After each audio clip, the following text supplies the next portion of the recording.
병원년 새해가 밝았습니다. 우리 서로에게 주 안에서 붉은 말처럼 힘차게 달립시다. 주 안에서 붉은 말처럼 힘차게 달립시다. 저는 걸음이 느린데요. 할 말이 없고요. 예. 병원년 한 해 정말 우리 주님 안에서 하나님 영광을 위해서 힘차게 달렸으면 좋겠습니다. 올해 우리 교회 표어는 부르짖으라 응답하리라입니다. 오늘 본문 말씀 33장 3절에 보면 너는 내게 부르짖으라 내가 내게 응답하겠고 네가 알지 못하는 크고 은밀한 일을 보이리라 말씀하십니다. 예, 오늘 보면 먼저 우리 보고 부르짖으라고 말씀하고 그 다음에 내가 내게 응답하겠다고 약속하십니다. 크고 은밀한 일을 보여주시겠다고 약속하십니다. 여러분, 모든 종교에는요 기도 수행이라는 것이 있어요. 기도 수행. 예. 하지만 우리 기독교의 기도는 개인의 수행 정도가 아니라 하나님의 약속을 포함하고 있습니다. 우리가 기도하면 하나님께서 뭔가를 주시겠다고 약속하고 있습니다. 똑같은 명령이지만 약속이 포함되어 있는 명령이 있고 약속이 전에 담겨 있지 않은 명령이 있습니다. 그래서 오늘 우리 기도는, 기독교의 기도는 약속이 포함된 약속의 기도라는 것, 약속을 믿고 기도하는 기도라는 것을 시작하면서 우리 마음속에 새겼으면 좋겠습니다. 자, 오늘 말씀은 배경을 잠깐 보게 되면요, 예레미야가 감옥에 갇혀 있습니다. 예레미야는 눈물의 선지자로 알려진 사람이죠. 이스라엘 백성들이 바벨론에 멸망당하기 직전에 예언해서 또 나중에 침략을 당해서 잡혀갈 때까지도 활동했던 예언자입니다. 근데 오늘 말씀 보면 예레미야가 왜 시위대 뜰에 갇혔을까? 오늘 우리식으로 말하자면 청와대에 만들어 놓은 감옥이죠. 거기에 왜 갇혔을까? 자, 예레미야가 아직 시위대 뜰에 갇혀 있을 때에 여호와의 말씀이 그에게 두 번째로 임했다고 말하고 있는데 왜 갇혔을까요? 오늘날식으로 표현을 하자면요, 반정부적인 발언을 해서 감옥에 갇혔습니다. 반정부적인. 그는 이스라엘의 타락을 보면서 이스라엘은 초강대국이었던 바벨론에게 침략을 당하고 당할 것이라고 예언을 했어요. 자, 그의 예언이 여기에서 끝났다면 왕에게 지독한 미움을 사지도 않았고 감옥에 갇히지도 않았을 것입니다. 들어보십시오. 그는 한 발 더 나아가서 이스라엘이 살아나는 길은요, 바벨론에게 항복하는 길밖에 없다고 말했어요. 일본하고 우리하고 연결을 지어서 한번 생각해 볼게요. 아주 오랜 역사, 많이 지나간 역사입니다만은 일본이 식민 침략을 해오는데 우리가 죄를 많이 지어서 하나님이 일본을 보낸 거니까 일본에게 항복을 해야 된다. 누군가가 그런 얘기했으면요, 몰매 맞고 죽었을 거예요.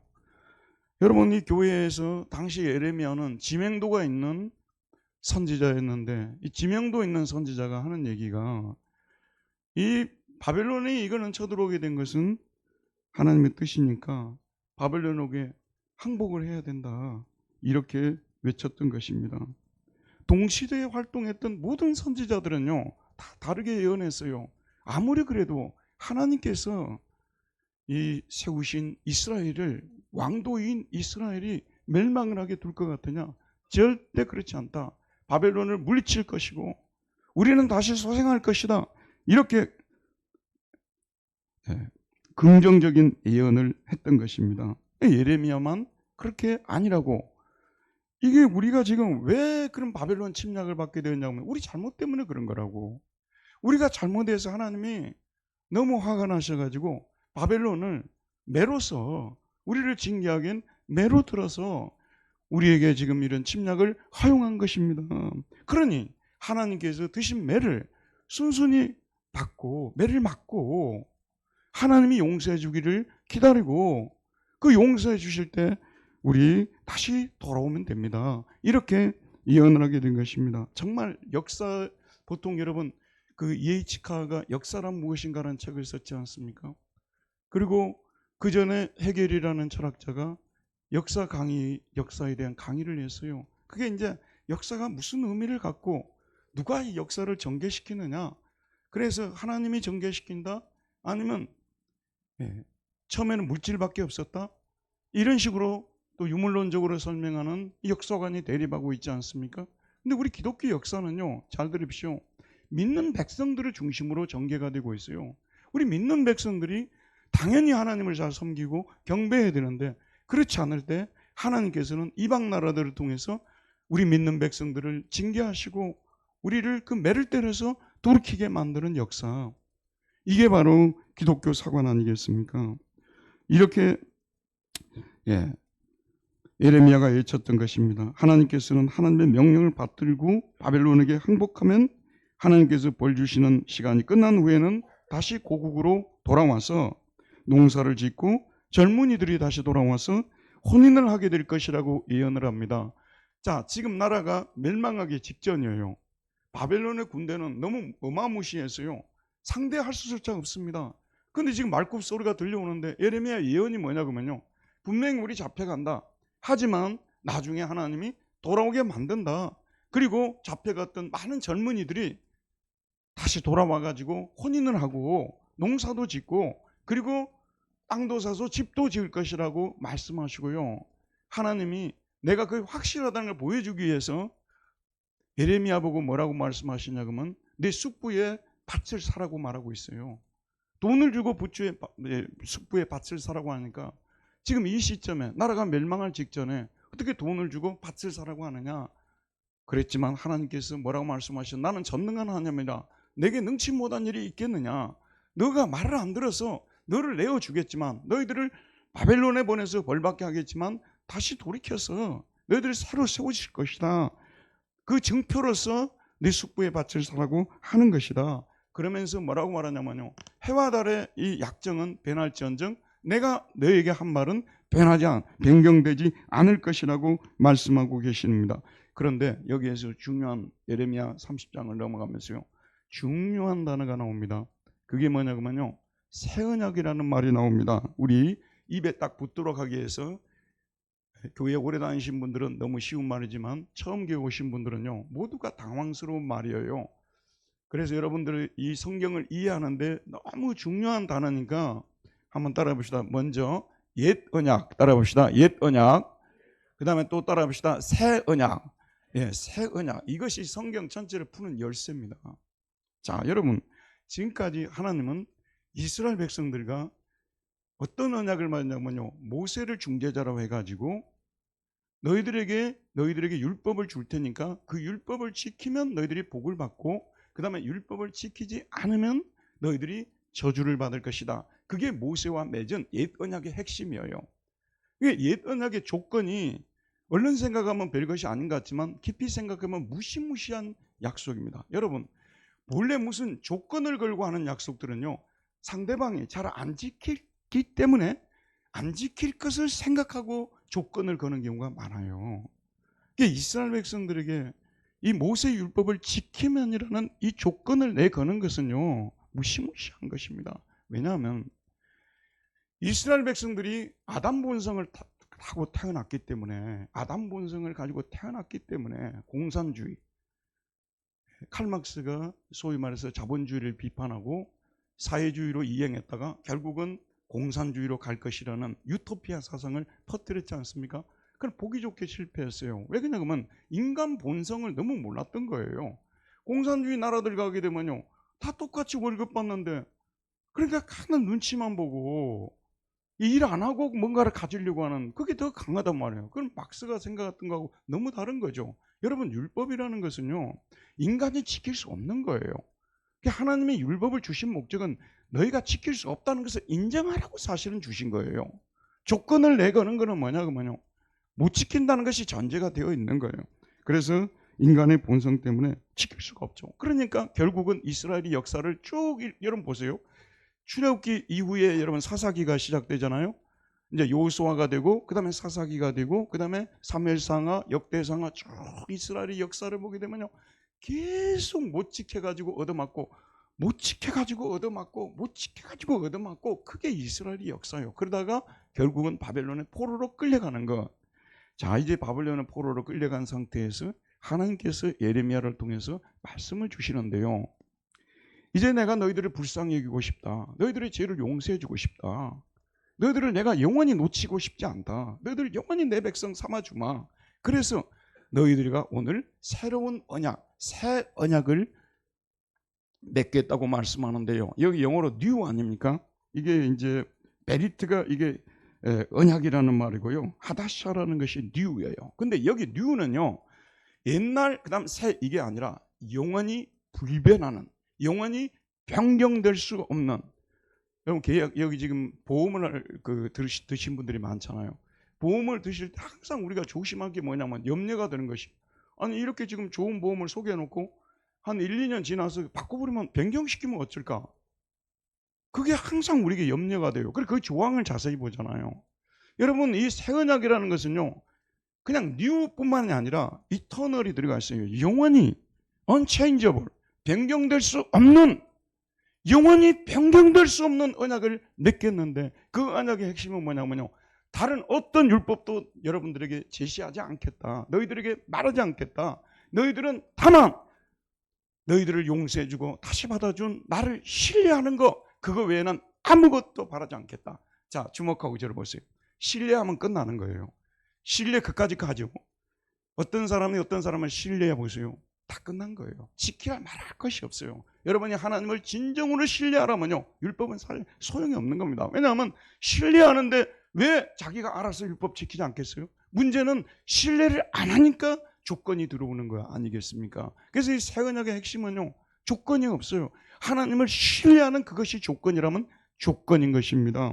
너희들이 나를 신뢰하기만 하면 나는 영원토록 너희들을 버리지 않고 너희들을 내 백성으로 삼고, 심지어는 너희들 속에 내 영을 보내서 내 영이 너희들 속에 거주하게 만들고, 그 다음에 너희들에게 새로운 마음까지 주어서 너희들이 하나님의 법을 지키고도 남을 수 있게 만들어 주겠노라고. 하나님 사랑, 이웃 사랑이 모든 율법의 핵심 아니겠습니까?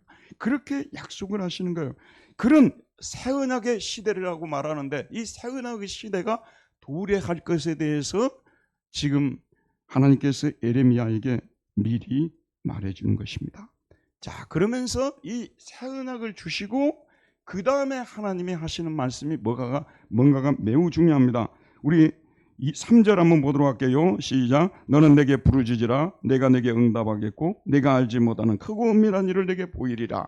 자, 여기 새 언약을 주신 후에 내가 너희들을 내 백성 삼고 너희들을 영원히 떠나지 않고 너희들과 맺은 언약을 변경시키지 않고 영원토록 내 백성 삼고 하고 난 후에 하나님 뭐라고 하냐면 너는 내게 부르짖으라는 거예요. 그러니까 새로운 언약의 시대, 새 시대의 특징이 뭐냐면 부르짖는 거예요. 기도가 특징이에요.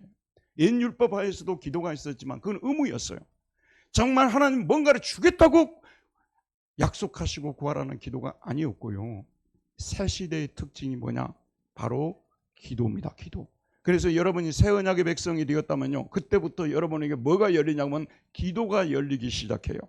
교회 처음부터 다니면서 다 은혜 받지 않습니까? 시간이 지나면서 은혜 받는데 은혜 받기 전에 아무리 기도하려고 해도 기도가 되던가요? 기도를 해보려고 막 노력을 하고 힘쓰고 애써도 기도가 되던가요? 그런데 어느 순간에 십자가의 은혜가 내 속에 사무치게 들어오고 주님의 십자가 부활이 나를 위해서 일어난 어마어마한 사건이었다는 것을 깨닫게 될 때요, 그때 소위 말해서 은혜가 임하게 될 때 기도도 터지는 거예요. 그래서 이 기도는 새 언약의 시대가 도래했다는 결정적인 증거라는 것을 잊지 마시길 바랍니다. 새 언약의 백성들만이 성령의 도움을 받는 그런 기도를 하나님께 드릴 수가 있다는 말씀이에요. 그래서 놀라운 사실을 한번 여러분 생각해 보시기 바랍니다. 새 언약은 이 구약의 예레미야나 에스겔을 통해서 예언된 이 새 언약은요, 누구를 통해서 성취됩니까? 자, 물어보도록 합시다. 누구를 통해서 성취됩니까? 민규. 옆 사람 얘기 듣고 대답해봐요. 누구를 통해서 성취된다고?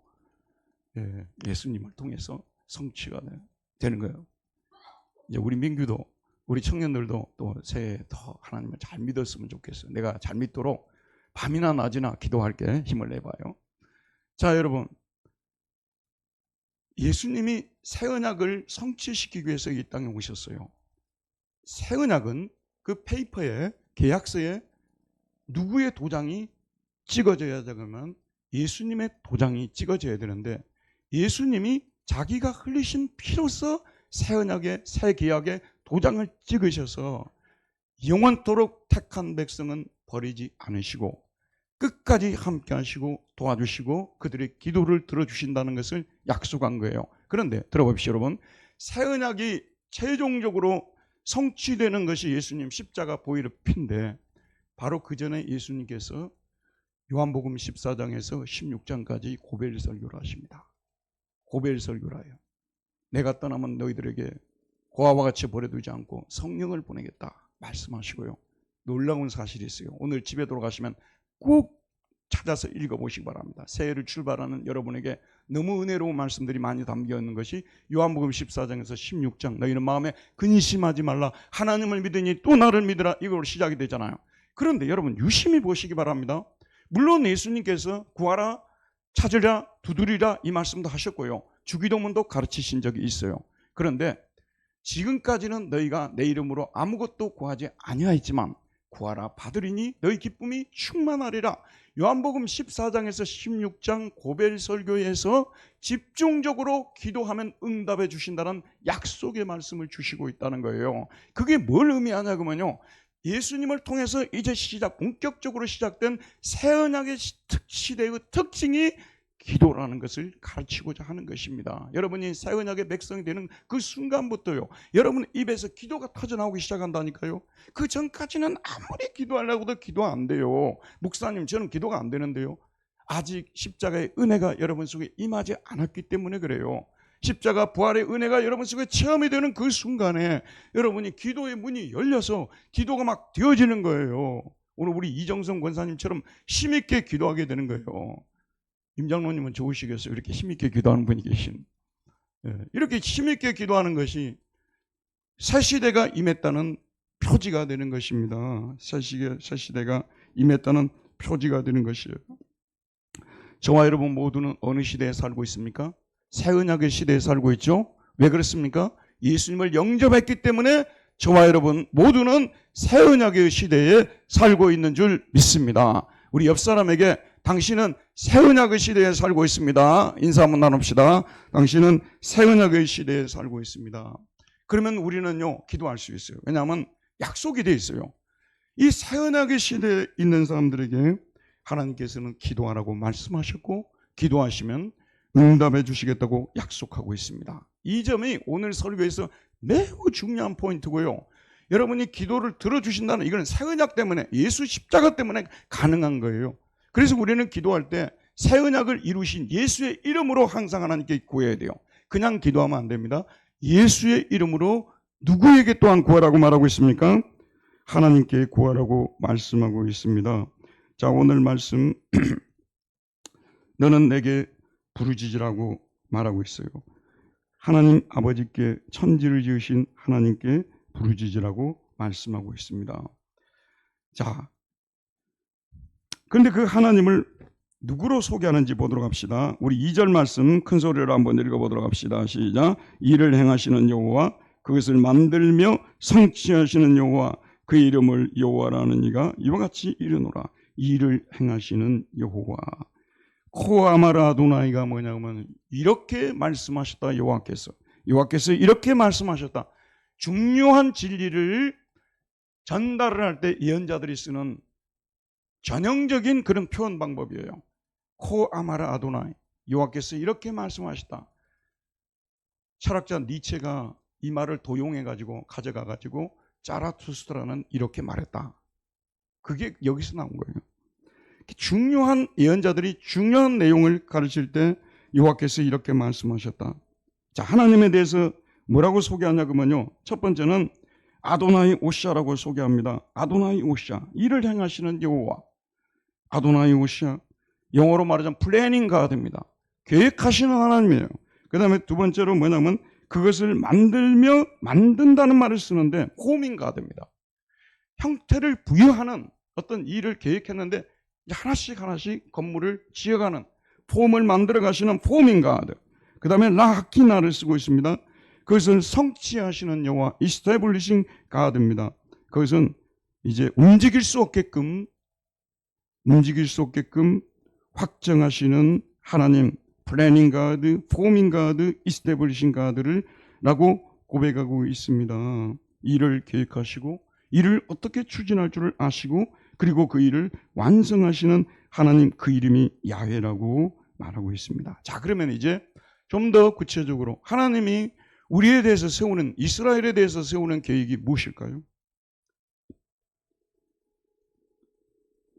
첫 번째는 이스라엘을 징벌하시고자 하시는 계획입니다.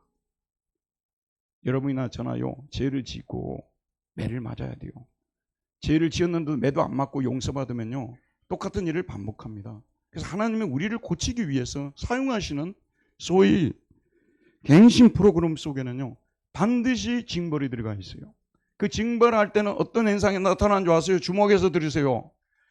징벌하시고 계실 때는요, 여러분이 기도하려고 아무리 했어도 기도가 안 돼요. 왜냐하면 하나님이 귀를 안 기울이는데 탁 막아버리는데 무슨 기도가 되겠어요?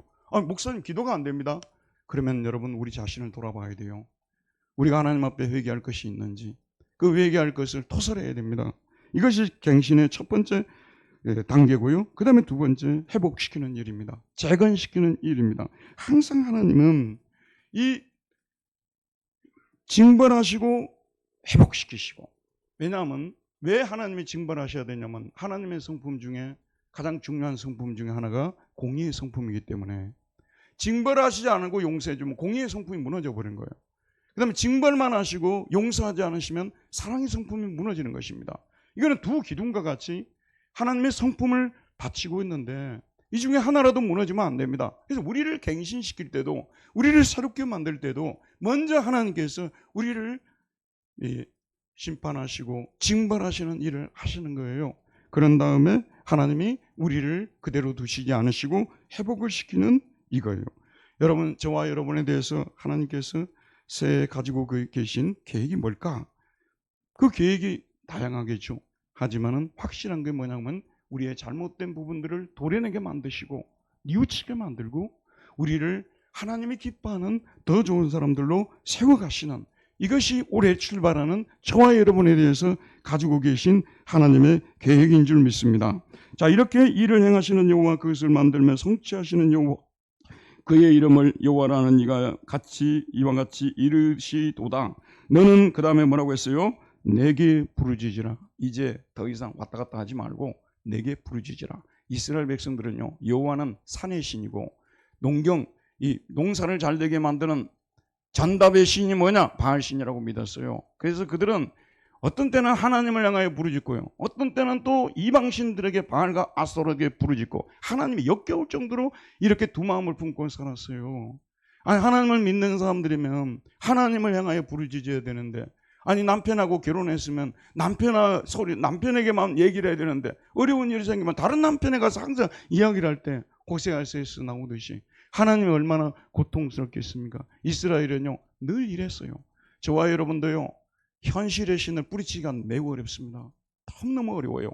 그래서 여러분, 좋아하든지 좋아하지 않든지, 이번에도 제가 마르크스의 그 책을 현대식으로 풀어놓은 책을 읽었는데요, 그 사람 말이 진리 아니에요. 그러나 정말 생각하게 만드는 것들은요, 우리가 얼마나 물질에 집착하는 존재인지, 얼마나 현실에 대해서 예민한 사람들인지, 심지어는 그거 없으면 하나님도 안 믿으려고 한다, 그 말이에요. 그게 잘 돼 있으니까 하나님도 상부구조 찾는 거 아니냐면, 하부구조가 그거예요. 경제구조. 이게 잘 돼 있으니까 상부구조 신도 찾고 극장에도 가고 이렇게 하지 않겠느냐? 그 사람 말이 맞다는 게 아니라요, 상당히 많은 부분에 통찰력을 제공하고 있습니다. 심지어는 우리가 예수를 믿고 나서도요, 우리는 끊임없이 이런 소유, 이런 것들이 없으면 우리 죽는 줄 알아요. 하나님 말씀만으로 산다는 것이 불가능하다고 생각하기 때문에 하나님에게도 부르짖고 다른 신들에게도 부르짖는 우리의 모습이 있는데요, 이제부터는 하나님께서 그러지 말고 너는 내게만 부르짖으라고 말하고 있어요. 그러면서 뭐라고 하냐면, 너희들이 내게만 부르짖으면 내가 내게 응답하겠다고 말씀하고 있습니다. 어떤 종교가 기도하면 응답하겠다고 말하는 종교가 있습니까? 기독교만이 기도하면 응답하겠다고 약속하고 계십니다. 그 다음에 뭐라고 하냐면 네가 알지 못하는 크고 은밀한 일을 네게 보이리라고 말씀하고 계세요. 네가 알지 못하는 크고 은밀한 일, 크고 강한 일이라고도 원문은 그렇게 돼 있어요. 우리말로 번역할 때 은밀한 일이라고 번역을 했습니다. 그게 어떤 일인지는 대충은 개괄적으로는 이미 소개를 해놨어요. 우리 6절부터 9절까지 6절에서 9절까지 33장 제가 한 절 여러분들의 한 절 교독 한번 해보겠습니다. 그러나 보라 내가 이 성읍을 치료하며 고쳐 낫게 하고 평안과 진실이 풍성함을 그들에게 나타낼 것이며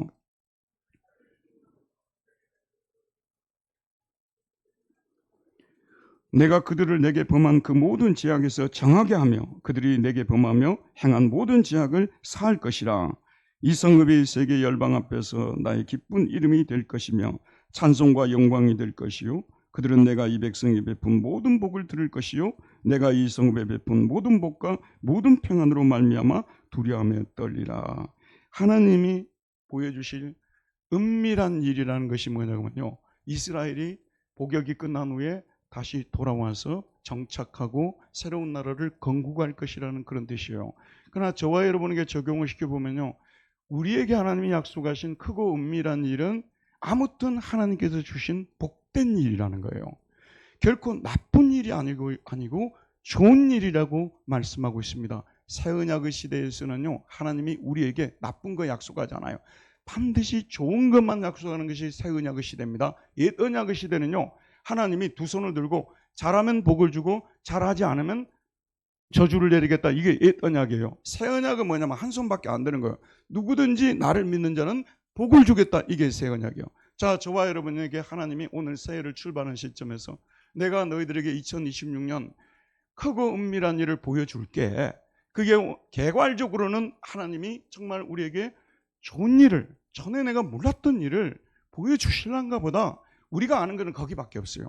그럼 우리는 그것을 믿고 하나님 앞에 나아가서 제게 올 한 해 동안 제가 알지 못하는 크고 은밀한 일을 보여주십시오. 우리는 간구할 뿐이에요. 여기 앉아있는 저와 여러분들이 한 달 후에 무슨 일이 날 줄 아는 분이 있습니까? 연말이 되니까요, 아무도 생각을 못했어요. 근데 우리 교인이 병원에 가신 분이 지금 3분이나 돼요. 수술도 받고요. 이런 일이 날 줄 누가 알았어요? 그 며칠 전에 일어난 일들이에요. 한 달 후에 일어날 일 전에 모릅니다. 근데 우리는요, 마음속에 성령으로 말미암아 감동이 되는 거예요. 하나님이 나쁜 일을 나에게 주시는 분이 아니시다. 그를 찾고 부르짖는 사람들에게는 좋은 일을 주시는 분이시다. 정말 좋은 일을 주시는 분이시다.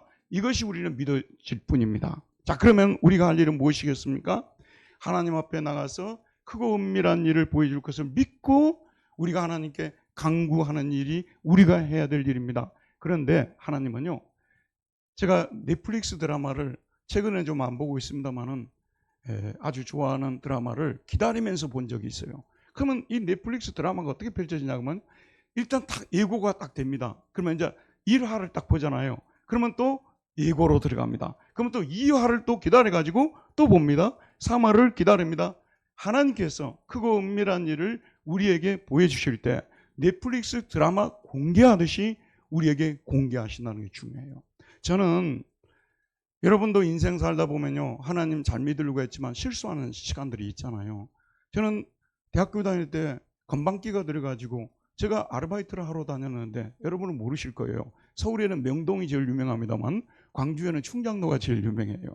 제가 청장로에 그 이름만 대면 아는 의상실에서 그 아이 2명을 제가 가르쳤습니다. 공부도 못하는데 그분이 속아가지고 저를 오라 그래가지고 제가 가르쳤는데, 아니 거기 갈 때마다 그 일하시는 종업원들이 모여가지고 저녁마다 예배를 드리고 막 이렇게 막 기도를 하고 그래요. 그때 제가 좀 신앙이 좀 방황하고 있었거든요. 꼭 학교를 나오고 신학교를 가야 되냐, 뭐 꼭 배워야 뭐 하나님의 종이 되는 거냐, 그렇지 않고도 하나님 종이 되는 거 아니냐. 그래서 학교를 그만두고 그냥 이렇게 기도원가 기도하고 신학교나 갈까, 그리고 그런 생각을 많이 하고 다녔었는데, 그분들이 거기 모여갖고 예언기도 막 이런 걸 하는 거예요. 그래서 저도 하루는 하나님이 이런 순진한 분들을 통해서도 당신의 뜻을 알려주시니까 나도 한번 이분들한테 예언기도 받아야 되겠다 하고 가서 예언기도를 받았어요. 그랬더니 그분이 딱 한 말이 뭔지 아십니까? 학교 당장 때려치고 선교사가 되라. 내가 때려치고 싶은데 때려치라고 얘기를 하고 선교사가 되라고 하는 거예요. 그래서 집에 와가지고 내가 흥분을 해가지고 이제 학교도 이제 그만두고 나는 이제 선교사가 되어야 되겠다 하고 난리를 쳤죠. 그리고 장기 결석을 하고, 장기 결석을 상당히 오랫동안 했던 것 같아요. 저희 그 학과장님이 교회 집사님이 되셔가지고 그나마 저를 봐줘서 자르지는 않았죠. 그런데 결국은 이제 우리 목사님이 저한테 카운슬을 해서 목사님 말씀에 순종하고 교만했음을 시인하고 제가 돌이켜서 학교는 이제 휴학을 할 수밖에 없어요. 출석을 오래 못 해가지고요. 그런 상태였어요. 그런데 너무 답답해가지고 어느 날 성경을 읽는데요. 이 말씀을 딱 읽는데 내한테 너무 강하게 부딪혀오고 막 치료가 일어나고 막 회복이 일어나고요. 확신이 생기고요. 이 몇 구절에서 완전히 제가 변화되어 버렸어요. 그 구절이 뭐냐면 시편 103편 1절에서 5절입니다. 내 영혼아 여호와를 송축하라. 내 속에 있는 것들아 다 그의 거룩한 이름을 송축하라.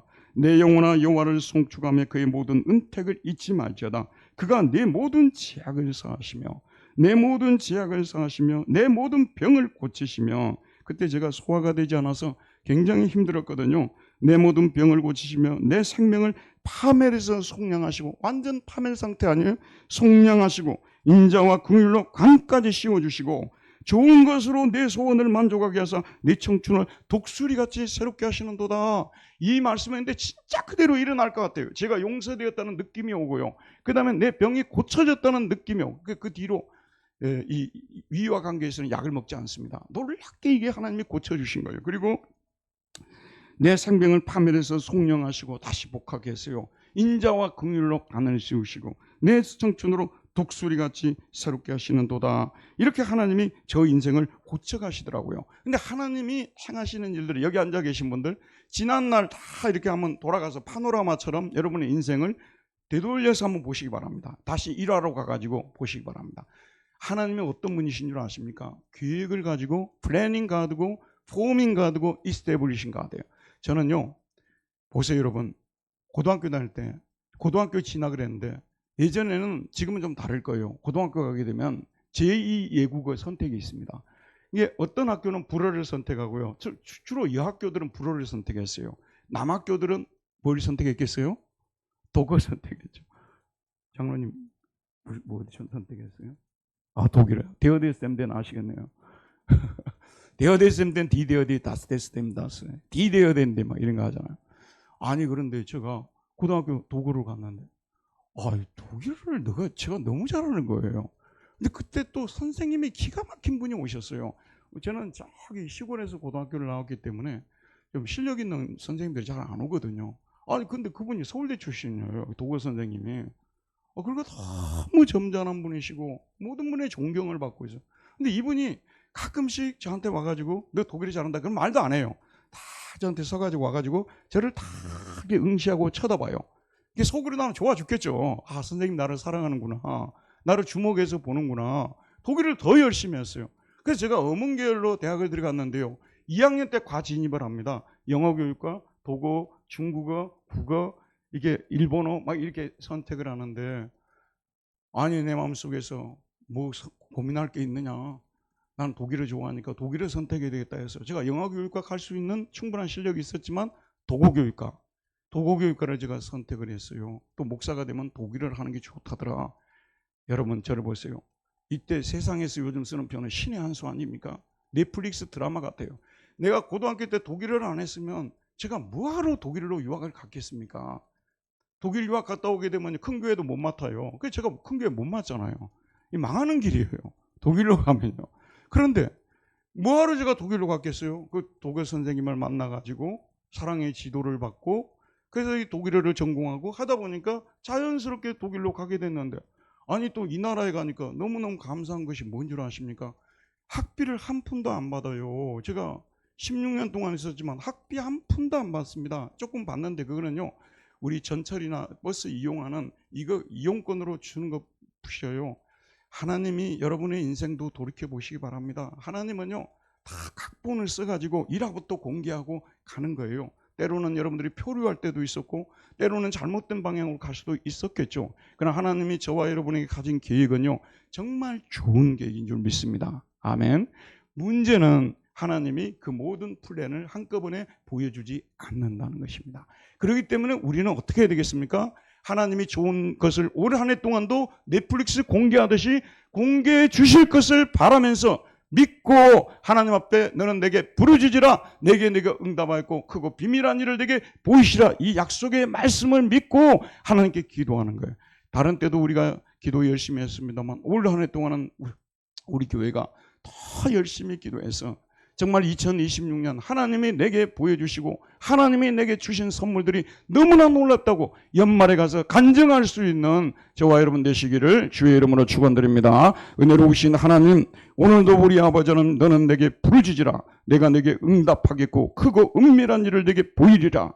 아직 공개되지 않았지만 우리에 대해서 많은 좋은 계획들을 가지고 계시는 줄 믿습니다. 선물들을 주실 줄 믿습니다. 이 믿음의 기초에서 오직 새 언약의 백성들, 예수의 이름으로만 부르짖는 자들에게만 주신다고 약속하신 모든 좋은 것들을, 선한 것들을 우리에게 내려주셔서 2026년 잊을 수 없는 한 해가 되게 주옵소서. 예수님 이름으로 기도하였습니다. 아멘.